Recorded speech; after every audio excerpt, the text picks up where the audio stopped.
Another edition of the Greatest Calls Bracket Interviews. Very fortunate to be joined today by Mike Breen, the great voice of the NBA on ESPN. He's called 14 straight NBA Finals, a record. Mike, I know it's a difficult time for all of us. How are you and the family doing right now? We're doing fine, Jack. Everybody's okay. Thank you for asking. Mike, I did want to say you received the 2020 Kurt Gowdy Media Award from the Naismith Basketball Hall of Fame. I think all of us would agree that is incredibly well-deserved, a great honor, and really a huge congratulations to you on that. Thanks, Jack. It is. It's a very overwhelming honor. It's not something you ever dream about or think about. And, you know, the best part about it for me is there are so many people in my life to thank who are responsible for it, both from a family, personal standpoint and from a professional career standpoint. And being able to hear from them and thank them and show my appreciation, that's been the best part because, as you know, it's not a one-man job. It's so many people that have a part in whatever success that you're able to have. Well, you've got a bunch of calls featured in the Greatest Calls bracket. One is in the Elite Eight on the TV side. Your call of Ray Allen's three-pointer for the Heat in the 2013 Finals. Of course, has your signature bang call in it. We'll talk about that in a second. Why don't we play this one real quick for our listeners, and then we can discuss. Again, this is Ray Allen hitting the three with about 5 seconds left to tie Game 6 for the Heat. Should the Spurs foul? Should Miami go for the three right away? Just attack the basket. James catches, puts up a three. Won't go. Rebound, Bosh. Back out to Allen. His three-pointer. Bang! Tie game with 5 seconds remaining. So an incredible sequence, partially because of just the odds of the play happening and Bosh getting the rebound and kicking it. What's going through your mind in that moment, Mike, and take us through the call a little bit? Well, the thing about it, Jack, was that there's so many things had to happen in the favor of Miami, and everything that needed to happen happened. And perhaps the most important thing was the ball was in the perfect hands for a play like that. You know, looking back on it, I watched Ray Allen throughout his career, and I always tell people that, you know, I always like to get to the arena 2.5 hours before every game I broadcast. And any game that involved Ray Allen, no matter what team he was on, whether it was with Milwaukee or Seattle or Miami or Boston, I never beat him to the arena, and he was always out there honing his craft, shooting that shot over and over and over again, just for a moment like that. And you know, it was so wonderful to see a player's work ethic and preparation rewarded in such a big moment. So that's number one. And the other thing is, it completely changed who was going to be the champion that year. If he misses that shot, the San Antonio Spurs are champions, and who knows where that leads so many different players and the narrative that came after that.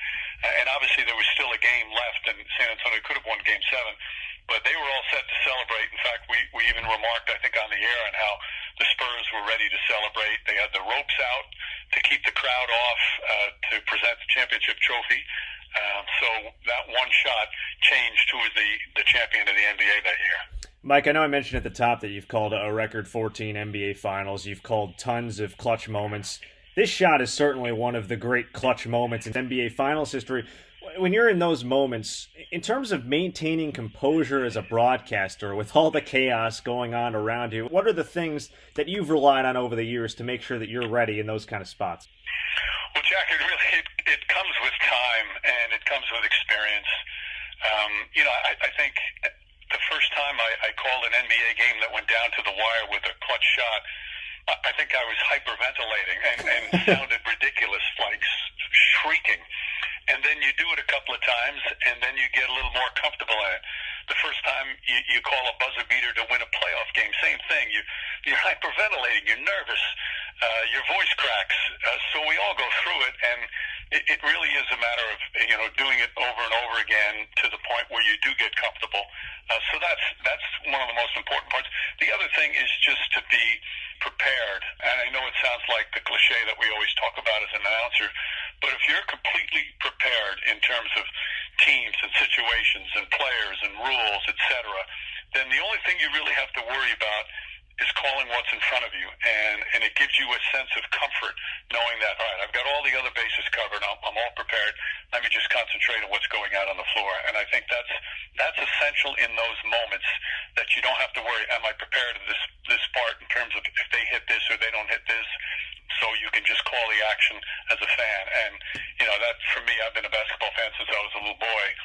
And, any kind of big shot is gets your juices flowing in the adrenaline. But a shot like that, again, that wins or decides a championship, it's pretty easy to get fired up for it, yet stay composed. Mike, speaking of calling big shots and big moments, a common theme for you throughout the years has been your signature bang call. And I know you've talked about this on different occasions, and I'm curious about the origination of the call. I know part of it started in your youth and during your days at Fordham. Take us through how that came about and how it's evolved for you over the years in terms of picking the spots to actually use it. Well, I think, Jack, as you said, when I was a student at Fordham and I was a fan in the stands, just a student rooting for my university, when a player on Fordham hit a big shot, I would yell out bang, and not thinking I was going to use it as an announcer. And then I tried it a couple of times when I was a Fordham student, and I thought it was okay, but I didn't love it, so I kind of shelved it, and I didn't start using it again until I started doing television. And one of the reasons is, I believe in big moments, the best thing a play-by-play guy can do is be concise for a number of reasons. Number one, you let what's going out on the screen and the emotion of the players and the crowd take over. And number two, often in those big moments, the crowd is so loud, for you to carry over the crowd with your voice, it's not an easy thing to do. So to be as concise as possible, I thought was important. I don't have one of those booming voices like so many of my colleagues have, these great deep baritone voices. So I figured, bang is a pretty concise way of saying a shot, kind of getting out of the way as quickly as you can. And when I started using it, I got some nice feedback from people, and I felt it worked well. But I also did feel, as you mentioned, Jack, is that I didn't want to overuse it because it would be, I think, to save it for big moments and especially threes. I have called it for a couple of big twos once in a while, but to save it for big moments, I think that's what makes it a little extra special. If I used it all the time, I think it would kind of wear on people a little bit. Speaking with Mike Breen of ESPN and the New York Knicks, a longtime announcer for the NBA Finals, he's called a record 14 finals. So, Mike, you mentioned you don't call it a lot on two-pointers. One of the times he did was the first round in 2006. I'm sure you remember this one. Lakers-Suns, Kobe Bryant, who we tragically lost earlier this year, but his incredible shot against the Suns to give the Lakers a 3-1 lead in this series. Let me play this one real quickly. Here it is, the Kobe Bryant game winner against the Suns in 06. A one-point game. Walton can tip it. Bryant with the save. Oh, you got to get a shot here. Final seconds. Bryant for the win. Bang!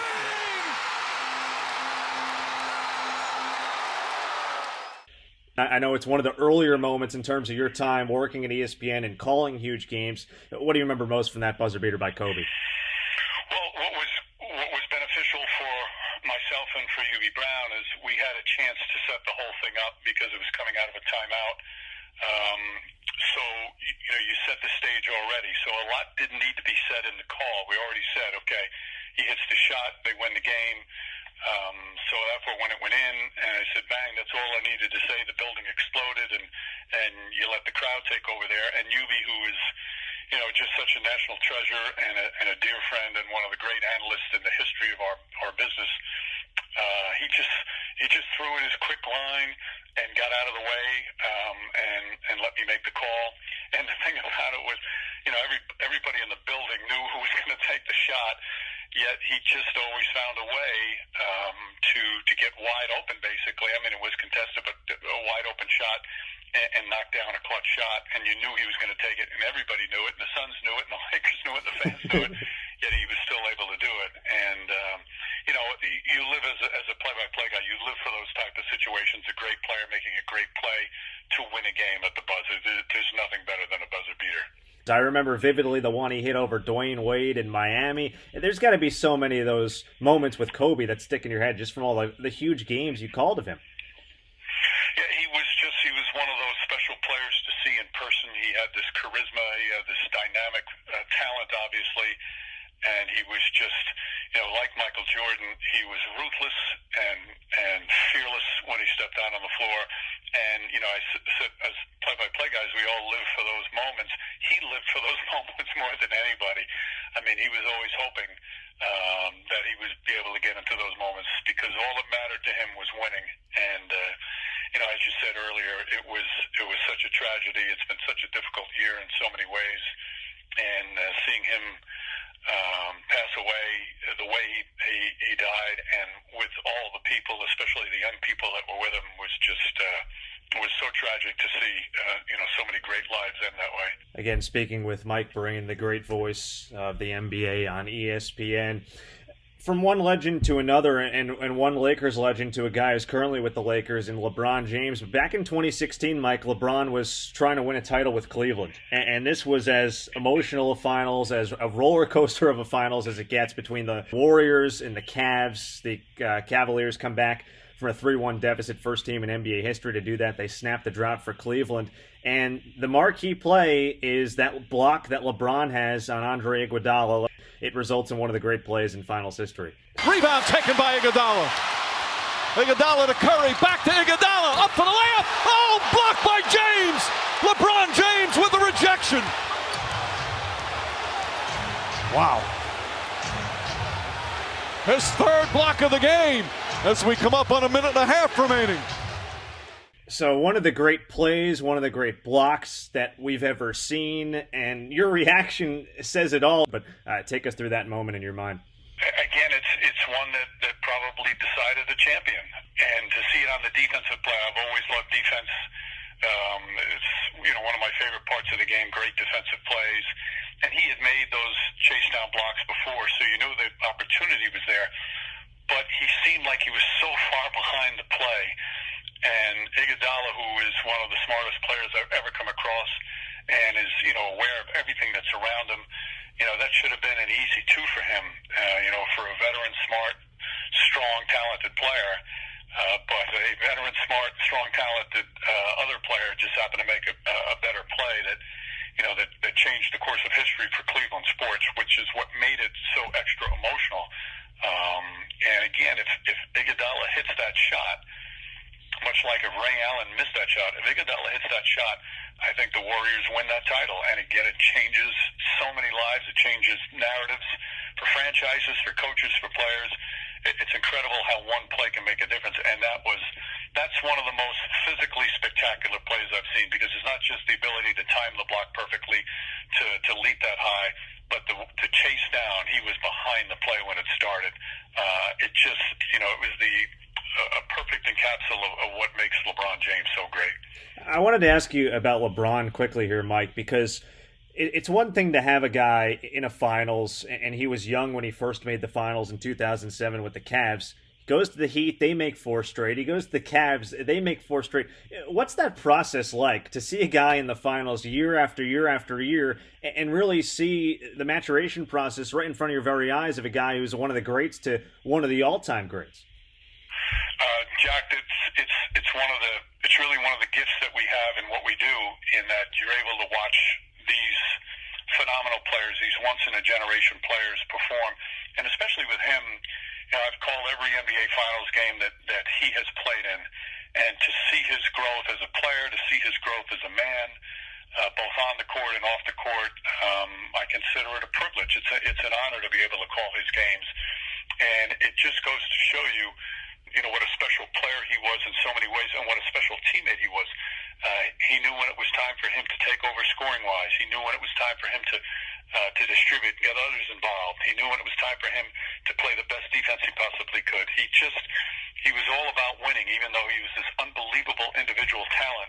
He's one of the great teammates of all time. And, I think somebody said to me after, the 7th straight final he was in, "Oh, you getting a little LeBron fatigue?" And I said, there's no way. I could watch this guy every night. I could watch him play.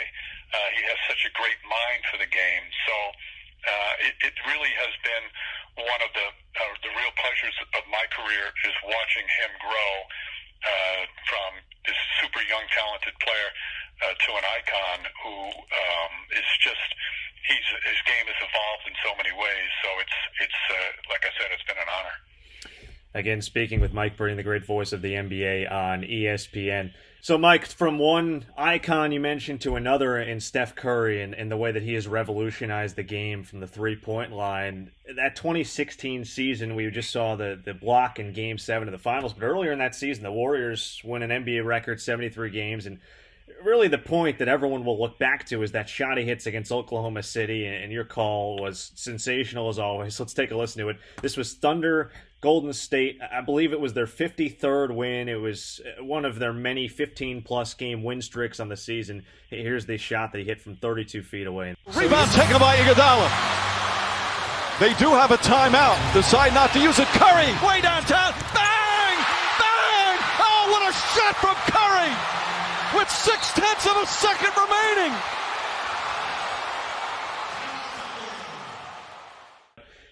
For him to hit that shot in that environment, and I know he tied an NBA record with a 12 three-pointer, how do you put into words what that moment was like to call? Well, it was, you try and stay composed. I think I lost it a little bit, maybe a little more than I should have.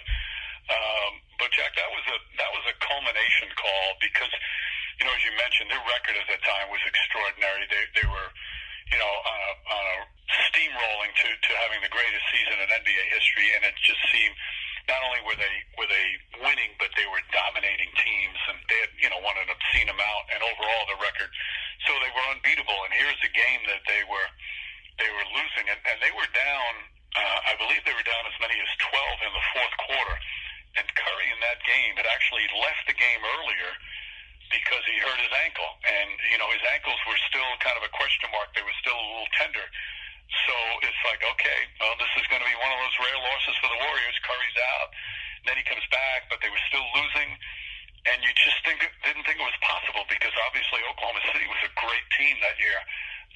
And then for them to do it again, that whole season was a magical ride. And that for them to come back under those circumstances and win that game with that player hitting that shot, you just knew that this was something different that you'd never seen, and it was an historic regular season. And he at the time was completely changing a lot of the way the game is played, and certainly has changed the definition of what a long distance shot is. Well, Mike, I mentioned your call of the Ray Allen threes into the Elite Eight in the bracket. Such a huge part of this is the matchups, and a fun part and a rewarding part that has been matching up legends against guys that I've looked up to, like you and many others. You're matched up against Howard Cosell, his call in the 1973 heavyweight championship of Joe Frazier and George Foreman, the down goes Frazier call. Angie Dundee, Ali's trainer, right next to me is saying it. You may hear him. Down goes Frazier! Down goes Frazier!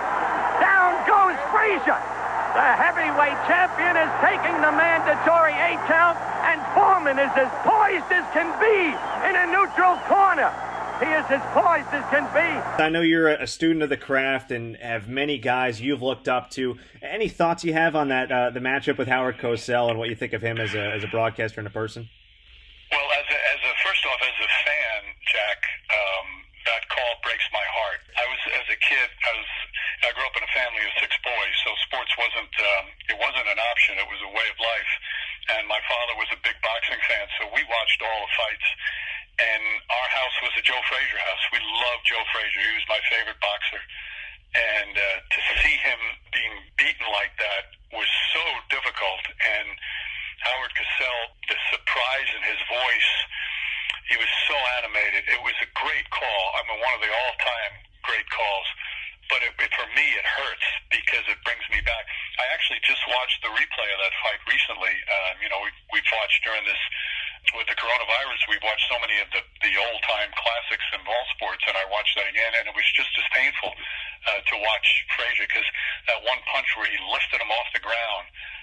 But Howard Cosell, who was so well ahead of his time, captured it perfectly. And, he was great at so many different things, but I always felt his voice in a big boxing match was, okay, this is an iconic boxing match because this man is calling it. There were so many great boxing announcers. Jim Lampley is spectacular, the late Don Dunphy.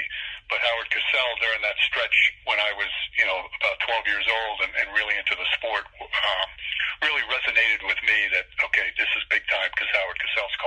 Mike, as a fellow New Yorker, another legendary voice included in the bracket that I wanted to ask you about is Marv Albert. I actually heard his radio call of the Knicks winning the 1970 championship and his iconic call of Willis Reed coming out of the tunnel a few weeks ago, with it being the 50-year anniversary of that Game 7 victory over the Lakers. Here comes Willis, and the crowd is going wild. Barnett to Reed on the forecourt, right side from 20, jumps, yes!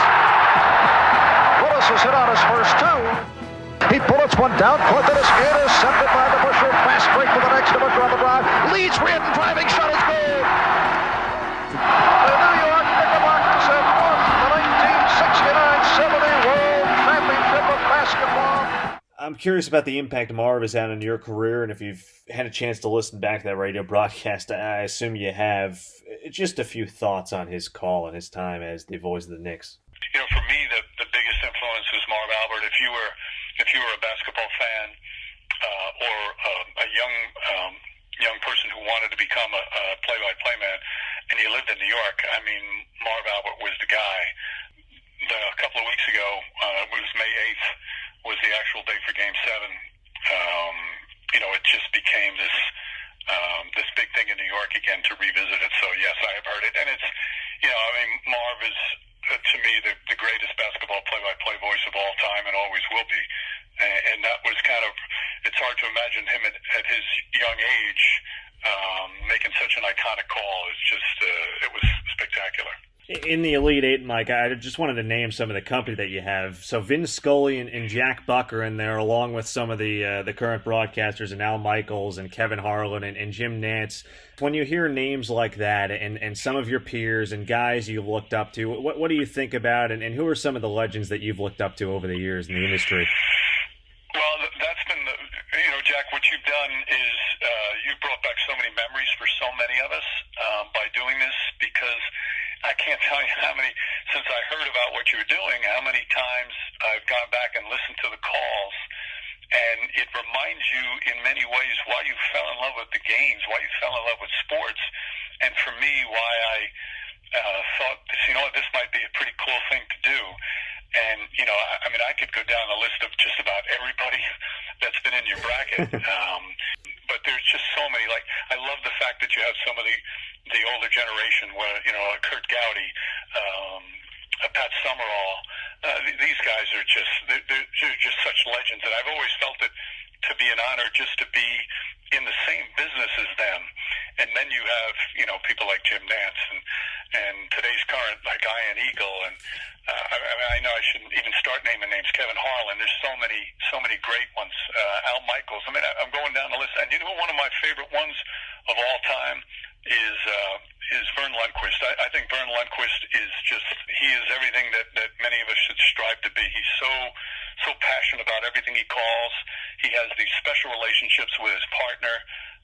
He has a warmth about him on the air, and that's not easy to do through a television screen. There's just so many great ones. Bob Costas. I played golf with Dan Hicks the other day. Dan Hicks's Olympic calls are just off the charts. They're so good. So I can go on for the next 20 minutes. I'm telling you, I go down. There's so many people that were on that list that made these incredible calls that make you proud to be colleagues with them. Well, that's Mike Breen of ESPN and, of course, the Knicks on MSG. He's called a record 14 finals. And I mentioned this earlier, but the recipient of the 2020 Kurt Gowdy Media Award from the Naismith Memorial Basketball Hall of Fame. Mike, I can't tell you how much I appreciate you taking the time and to give me this much time to discuss your calls and all these legendary names. I've been a fan of yours for a while as a native New Yorker. So all the best, and I hope you and your family stay safe. Hopefully I hear you calling some games again soon. Well, Jack, we need to thank you for putting this together, because it's been so much fun to listen to and watch. And I love the fact that you did the radio calls as well. I'm a radio guy at heart, and that's how I started. And some of the radio calls that you have in the brackets are just, I mean, it's our business at its peak and at its greatest. So congratulations to you for putting this together, and thanks for all the entertainment it's given us.